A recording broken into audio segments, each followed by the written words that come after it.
வணக்கம்.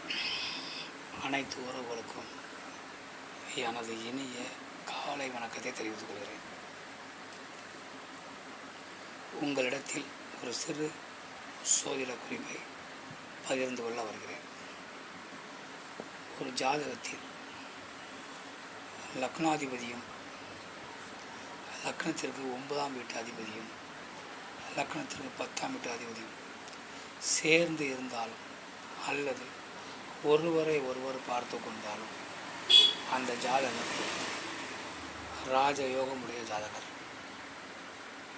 அவருக்கு செல்வம், செல்வாக்கு, புகழ், பேச்சாற்றல், சிறந்த பேச்சாற்றல், சிறந்த திறமை வாய்ந்த தன்மை என அனைத்து பலங்களும் பெற்று வாழக்கூடிய ஒரு அமைப்பு கிடைக்கும். அதனால் இப்படிப்பட்ட ஒரு அமைப்பு உங்கள் ஜாதகத்தில் இருக்கிறதா என பார்த்து கொள்ளுங்கள். மற்றவற்றை நாம் அடுத்த வீடியோவில் காண்போம். நன்றி, வணக்கம்.